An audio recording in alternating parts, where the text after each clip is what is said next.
The Bofors S-103 was an unusual attempt to gain the best benefits of both protection and firepower. It is popularly known as the S-tank. Some people believe it should not be called a tank at all, because it lacks a turret.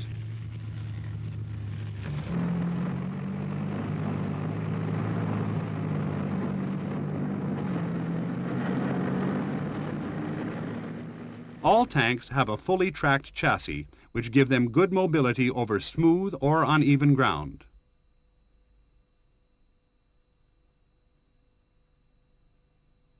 Conventional tanks have a gun mounted fairly high above the ground in a revolving turret. The S-tank, however, has its 105mm weapon mounted in the top of the low-slung hull, fed by an automatic loader at the rear. The S-tank is normally crewed by 3 men, seated centrally where they are best protected. At a pinch, it could be operated by 2 or even 1 man occupying either of the 2 front positions.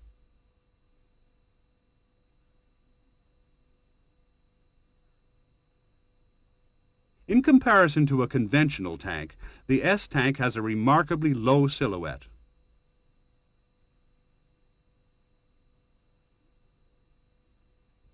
Lacking a turret, the S-tank aims its gun by swiveling its whole chassis. Elevation and depression are achieved by raising or lowering the hydropneumatic suspension.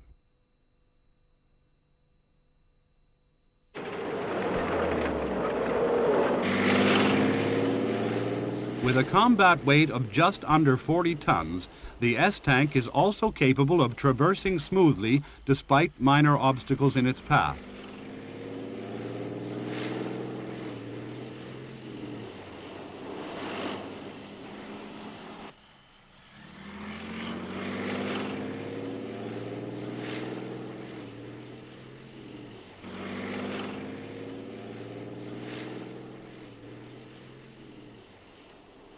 If a larger object gets in its way, it can swivel on its own axis to bring its gun to bear.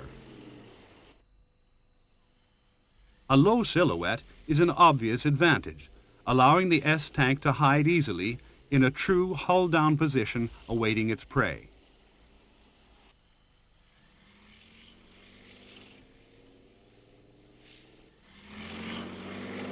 If cover is not immediately available, it can dig itself in using a frontal dozer blade, which when folded back into the traveling position also adds extra armor protection, particularly to the tracks.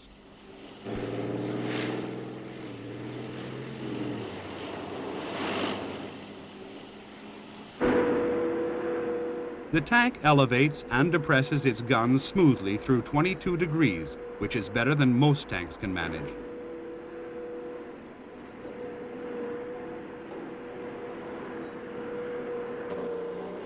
The advanced suspension gives an even ride over tricky obstacles.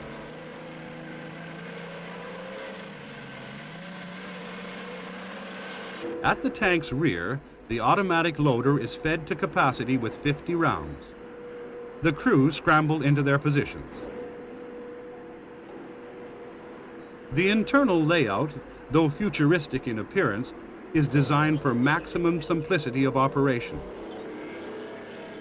This eases crew fatigue and makes them more efficient.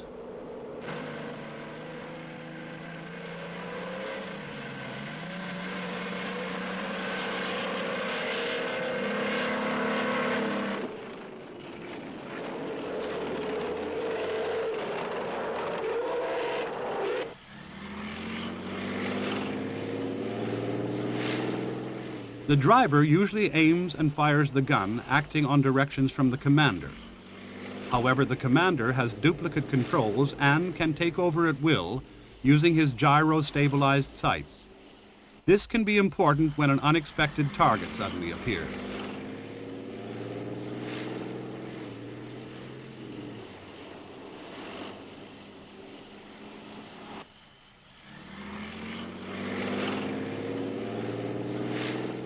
As soon as a target presents itself, the S-tank comes to a halt and engages.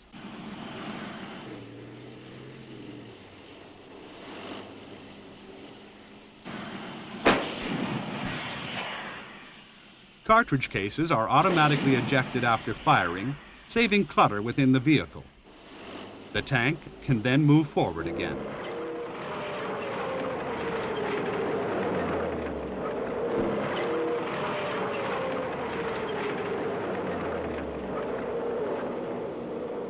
Should a threat to the flank emerge, the commander can traverse to meet it, or lay down smoke from his 8 dischargers and tell the 3rd crew member to beat a hasty retreat. This man is normally the radio operator, but he has his own rearward-facing driving controls.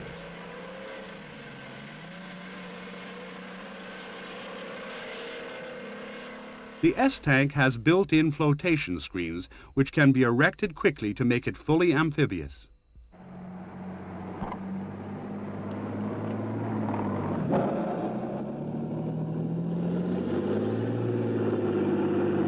In the water, the tank is propelled and steered by its tracks.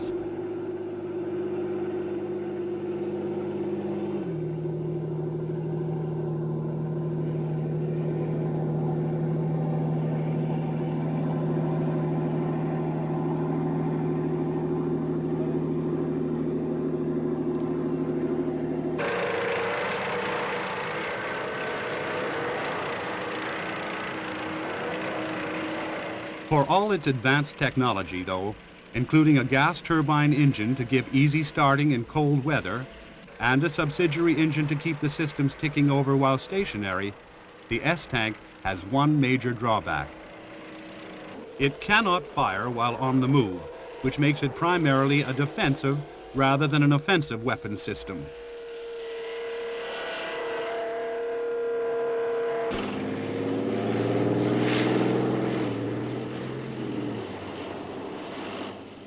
The same